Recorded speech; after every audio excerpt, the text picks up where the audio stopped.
Greetings. I'm Anna, and I'd like to share a significant episode from my life that led to my recent divorce. At 32 years old, I navigated the aftermath of my marriage with Charles, my now ex-husband. Our living conditions played a pivotal role in the unraveling of our marriage. We lived in a simple home alongside Charles's mother, Kathleen. Despite the common advice against living with in-laws, we had little choice given our financial situation. We weren't wealthy by any means. Our finances were modest, teetering on the edge of just getting by. Let's take a step back for a moment. Charles and I crossed paths at a speakeasy, where it was love at first sight. After 3 years of dating, we chose to elope, bypassing the traditional wedding. Kathleen has been living with us since the beginning of our marriage. Initially, her presence was challenging, but such is the nature of relationships with in-laws, or so I thought.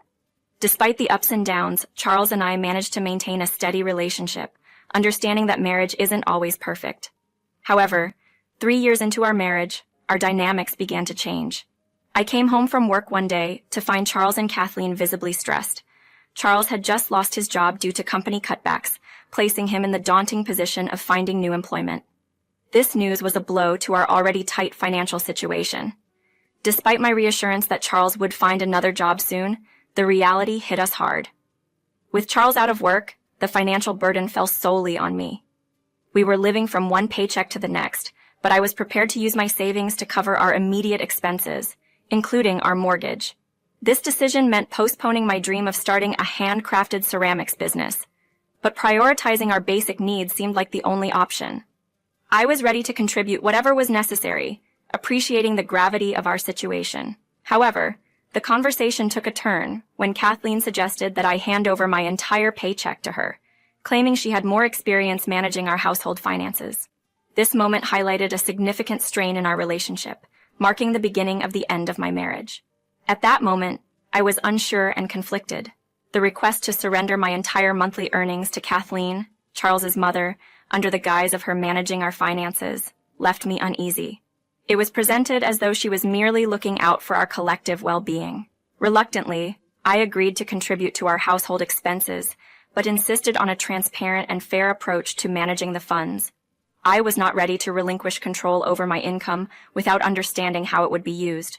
Kathleen proposed taking charge of the bills, suggesting I focus solely on earning. This arrangement was hastily agreed upon, despite my request for time to process the situation.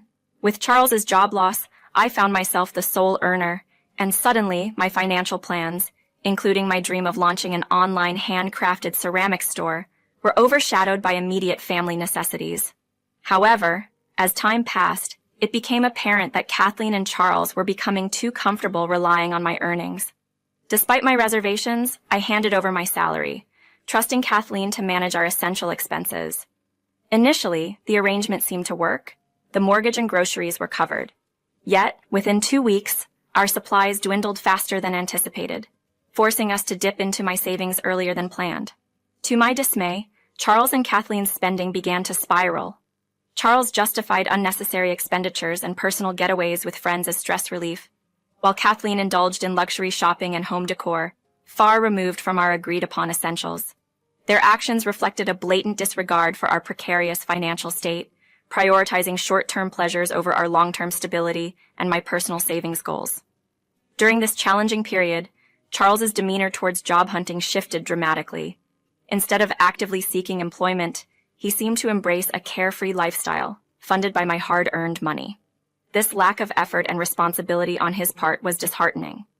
Initially, I gave him the benefit of the doubt, understanding the need for a break after a job loss. However, as weeks turned into months without any sign of him looking for work, my patience wore thin. This situation is illuminated. The stark contrast between our attitudes towards financial management and responsibility.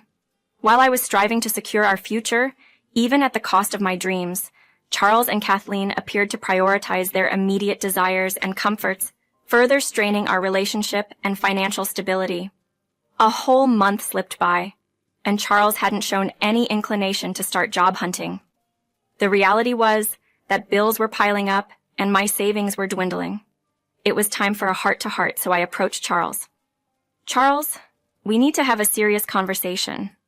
I've noticed you haven't begun looking for work yet. When do you plan to start? Our savings are finite and we need to think about our future." I initiated, hoping to spark some urgency in him. He responded with a nonchalance that stung. I'll start looking soon. Can't I just enjoy a moment's peace without being lectured? I tried to explain my concerns more clearly. I understand you need your space, but the money spent on your outings and your mom's shopping sprees is coming out of my pocket. It might help if you talk to her about limiting her expenses as well.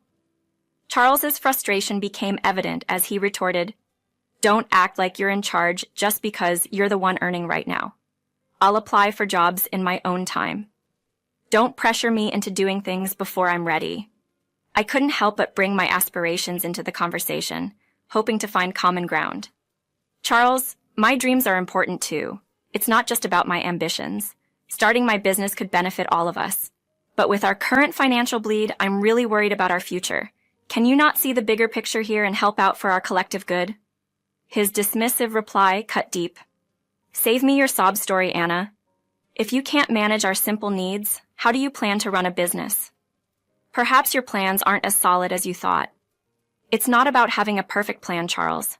It's about making an effort. Something you should consider too, for the sake of all of us, I countered, trying to make him see reason. His next words were a clear dismissal. I don't need a sermon from you, Anna. You don't run things here. Now, leave me alone. I want to watch TV in peace. Another month rolled by after our talk, and it was as if my words had evaporated the moment they were spoken. No job applications, no attempts to contribute, nothing but growing frustration for me. Meanwhile, his mother's extravagant spending continued to drain my savings at an alarming rate. Half of my savings had vanished, and it seemed like I was caught in a never-ending cycle of financial strain, watching my dreams and security slip through my fingers. My frustration was reaching a boiling point when things took an even more dramatic turn. Anna, we need to have a chat. Kathleen approached me with a tone that immediately raised my alarm. I hope you're not going to be upset, but I couldn't help myself, and use the check you gave me for a fabulous new sofa. Now we need to cover the mortgage this month with your savings. I was taken aback. Seriously, Kathleen?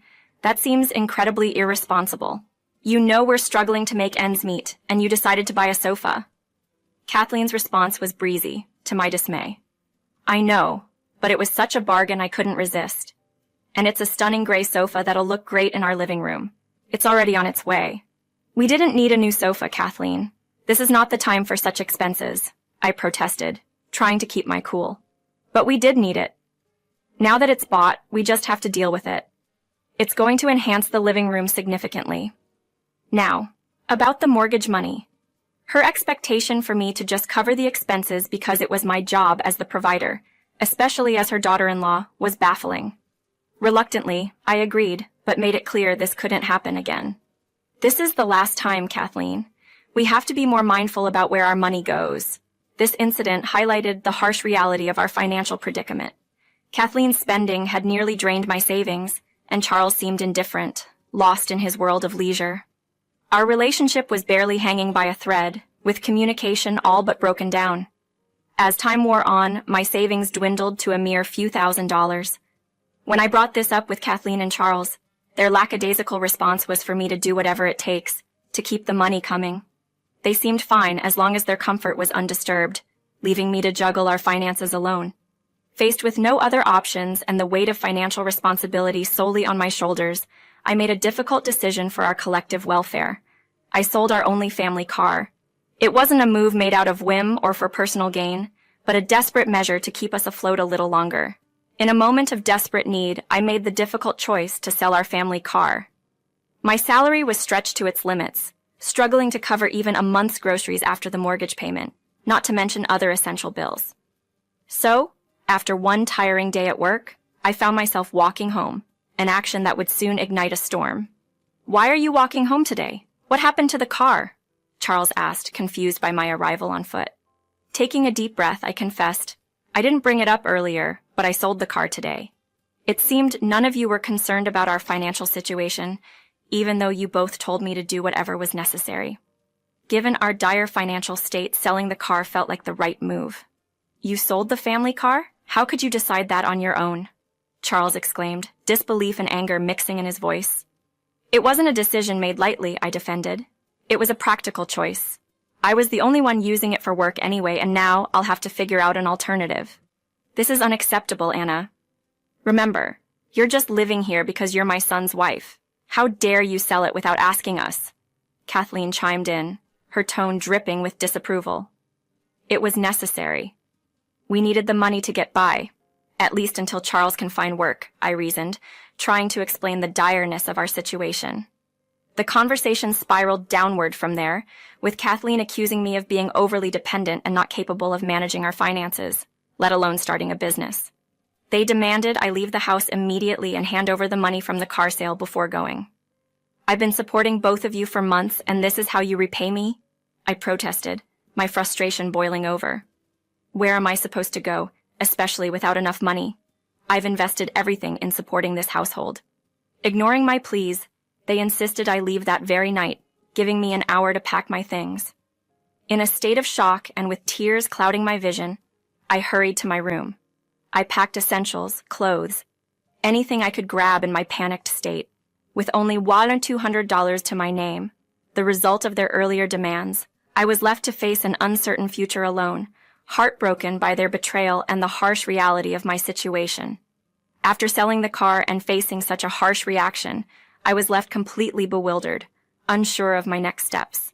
My circle of close friends was virtually non-existent, leaving me with the daunting prospect of reaching out to my father. Our relationship had been strained, to say the least, since my mother's passing, and we hadn't spoken since my wedding. With few alternatives, I decided to call my dad for help. Packing what little I had, I made my way to the bus station, purchasing a ticket with a heavy heart. The journey felt endless, stretching on for 5 hours until I finally arrived at my dad's doorstep. Nervous and uncertain, I knocked on the door, half expecting him to turn me away. "Hey, Dad, it's me. I know we haven't seen each other in a while, and I never intended to just show up, but I didn't know where else to go," I managed to say when he answered. To my relief, he greeted me with concern rather than anger. "Oh, honey, hi. Are you okay? You look exhausted." "Don't worry about it. Come in. Let's catch up. I'll take your bags," he said, ushering me inside. The living room was a familiar sight, comforting even. My dad had kept up pictures of me and my mom, which was heartwarming to see. After settling in and getting a glass of water, we began to catch up. I opened up about everything that had happened. Charles losing his job, the financial pressure falling entirely on me, and the escalation that led to my being kicked out. Charles became too comfortable not working, and Kathleen. She just went through my savings like it was nothing. I tried talking to them, but it was like speaking to a wall. In the end, I sold our car to keep us afloat, but they kicked me out anyway. Now I'm here, without a plan or a place to go. I hate to ask, but could I stay for a few days to figure things out? I explained, feeling both vulnerable and relieved to finally share my burden. "That's terrible. How could they treat you like that?" My dad expressed his disbelief and sympathy. "Look, Anna, I know we haven't been close, especially since your mom passed away. I've been seeing a therapist, trying to improve myself. And I've been thinking about reaching out to you these past few months." Hearing this was a small solace in the storm of my life. It seemed like, despite everything, I might have found a temporary haven and a chance to mend bridges with my dad. After everything that had happened, my dad admitted he hadn't dared to reach out to me before, feeling guilty for how we had grown apart. My unexpected arrival seemed to him a chance to start repairing our relationship. "You're welcome to stay as long as you need," he offered, a gesture that warmed my heart amidst the turmoil. Grateful, I assured him I wouldn't impose for too long. Settling into my dad's home brought an initial awkwardness, given the long period we'd spent apart. Yet gradually we found ourselves easing into a comfortable rhythm, reconnecting in a way I hadn't anticipated. It was as if we were rediscovering our bond, making the atmosphere at home increasingly warm and familiar. In a turn of events, I ended up receiving a resignation letter from my job. My dad encouraged me to stay and look for new opportunities nearby. It wasn't something I had planned, but the idea of being close to him and rebuilding our relationship was appealing. Before long, our time together had us reminiscing, bringing back memories of the dad I knew in my teenage years. Then I landed a new job. Sharing the news with my dad brought a sense of achievement and gratitude. "That's fantastic, honey. I'm so proud of you," he beamed. In that moment of support, he even suggested investing in my dream of starting my own business. He saw it as a chance for me to pursue my passions without the burden of rent, a proposal that left me speechless. Despite his generous offer, I hesitated, feeling he had already done more than enough. "What's mine is yours, Anna. Think about it, he urged, insisting that investing in my future was a priority for him. Our conversation then shifted to Charles. He reached out, but I'm considering a divorce, I confided, marking a pivotal decision in my life. My dad's support during this time not only offered me a sanctuary, but also helped me envision a path forward, one where I could finally focus on my growth and aspirations. Needing time to focus on myself, I embraced my dad's generous offer and threw myself into realizing my dream of starting a business. This venture, something I had always dreamed of, suddenly felt within reach. I quickly got to work, sourcing materials, planning my first product batch, and even hiring a graphics designer and a few employees. Balancing this new endeavor with my part-time job was challenging, but I was determined. My dedication paid off. People started noticing my creations, and with the right marketing strategies, orders began to roll in. Managing both a job and my budding business was tough, but after about a year and a half, my life had transformed remarkably. My side hustle had become my main source of income, offering me a sense of financial stability I had never known before. Charles and Kathleen had become distant memories. The clarity that time brings made it evident I deserved better than their mistreatment. Deciding it was time for a change, I initiated divorce proceedings. The process wasn't easy, but it felt like a step towards freedom. Charles appeared indifferent to our divorce, unaware of my success until I decided to make a bold statement. I drove up to their place in a sleek BMW to personally deliver the divorce papers, wanting them to see the strength and success I had achieved on my own. Their surprise was evident. "Whose car did you borrow? Or are you working for rich people now?" Charles sneered, unable to believe the car was mine. "That car is mine, and it's thanks to my nonsensical store," I replied, revealing the source of my newfound success. Their disbelief turned to envy and desperation as Charles confessed to their financial struggles, hinting at a desire for my help. The irony was not lost on me. These were the same people who had used me and discarded me when they saw fit. Now, facing their hardships, they were looking to me for assistance. But after everything, I couldn't bring myself to support them. My focus was on my own life and future. The satisfaction of showing them what I had achieved without their toxic influence was indescribable. It was a clear reminder that distancing myself from those who failed to value me was the best decision I had made. Climbing the success ladder, unburdened by their negativity, was a liberating experience. Life was too short to be held back by those who never appreciated my worth, and I was now free to pursue my dreams unencumbered.